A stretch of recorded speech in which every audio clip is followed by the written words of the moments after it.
tous et toutes. Comme promis, un petit tuto rapide pour faire votre masque barrière.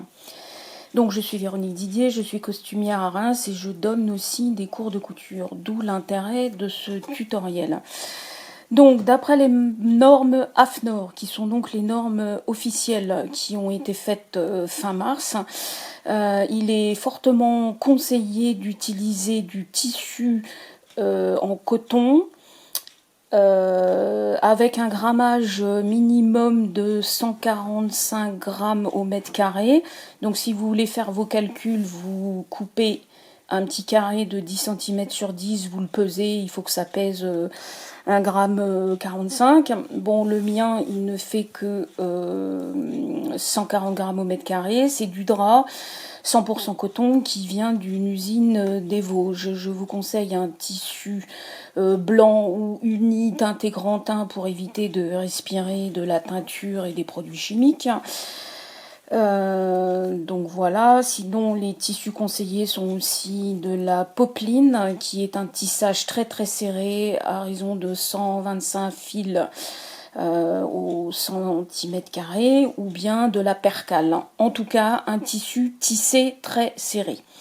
3 épaisseurs sont conseillées. Donc, pour démarrer, vous allez coudre vos 3 épaisseurs l'une ensemble en faisant une couture à 1 cm tout autour. Voilà. Profitez de ces opérations pour apprendre à faire vos coins correctement. Deuxième opération, vous allez faire un surjet tout autour ou bien un point de zigzag. Je rappelle, le point de zigzag, il vous faut un point dedans, un point dehors, un point dedans, un point dehors. Pareil, utilisez ce petit exercice pour apprendre à faire vos coins avec votre surjeteuse.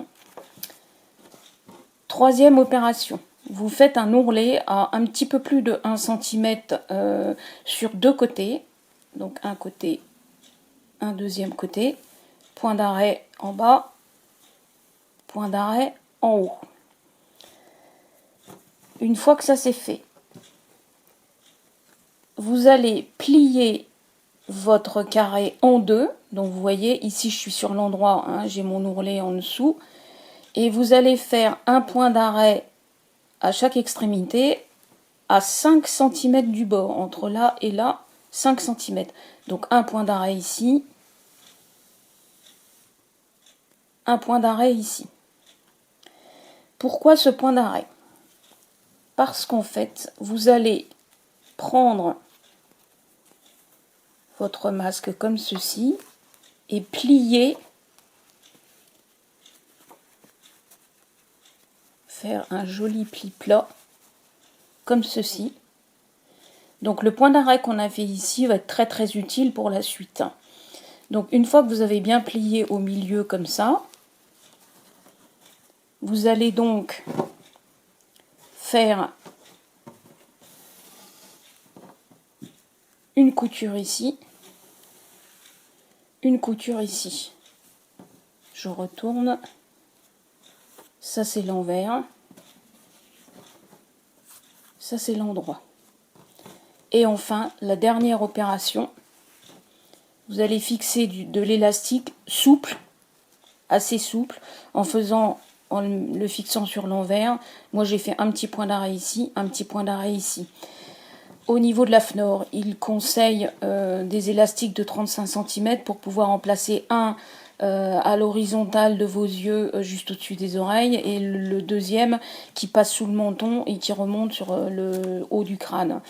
Évidemment, vous pouvez faire autrement si ça vous gêne et qu'il ne tient pas sur vous. Voilà, donc votre masque à l'envers et à l'endroit. Et moi je vous conseille pour finir de mettre un bon coup de fer à repasser pour que les plis soient bien marqués. Vous verrez, c'est plus agréable à porter après parce que le masque se déplie comme ça sur vous. Voilà, j'espère que je vous ai tout dit. Je vous remercie de votre attention et bon confinement. Au revoir.